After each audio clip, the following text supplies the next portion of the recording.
আসসালামু আলাইকুম। আমি তারানাস ডায়েরিতে আপনাদের সবাইকে জানাই আবারও স্বাগতম। আলহামদুলিল্লাহ, আল্লাহর অশেষ রহমতে আমরা ভালো আছি। আশা করি আপনারাও সবাই ভালো আছেন।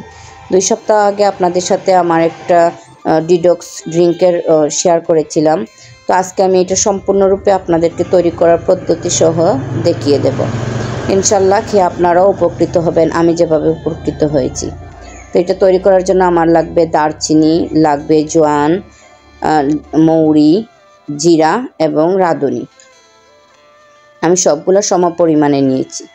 তারপরে আমি এগুলাকে একটা শুকনা কড়াইয়ের মধ্যে ভালো করে ভেজে নেব। তবে খুব একটা ভাজবো না, শুধু একটু ব্রাউন কালার হলেই আমি নামিয়ে নেব। এগুলা খেলে আলহামদুলিল্লাহ পেটের যত চর্বি আছে, গ্যাস, তারপর বদহজম, এগুলা দূর হয়ে যায়। সকালে খালি পেটে 1 গ্লাস বা 1টা কাপ যদি খেতে পারেন কুসুম গরম, সারাদিনের জন্য অনেকটা উপকার পাবেন।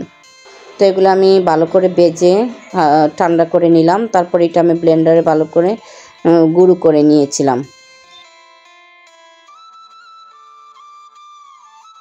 এখন আসেন কিভাবে তৈরি করি তা দেখিয়ে দিই।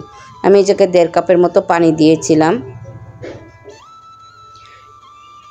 তো পানিটা যখন ফুটে ওঠে তখন আমি 1 চামচ পাউডারের মধ্যে মিশিয়ে দেই। মিশিয়ে আমি ঠিক 2 মিনিটের মতো এটাকে জাল দেব কম আঁচে। তখন আমি চুলার আঁচটা একদম কম রাখবো, শুধু বলক হবে এরকম অবস্থায় রেখে দেব ঠিক 2 মিনিটের জন্য। 2 মিনিটে সুন্দর একটা রং বের হয়ে যাবে এবং গ্রানটাও আলহামদুলিল্লাহ অনেক সুন্দর লাগে এটা। তো এই তো আমার তৈরি হয়ে গিয়েছে ডিডক্স ড্রিঙ্কটি। আপনারা খেয়ে আমাকে কমেন্ট করে জানাবেন যে এটা দিয়ে আপনাদের কোনো ধরনের উপকার হয়েছে কিনা। আশা করি ইনশাল্লাহ উপকার পাবেন।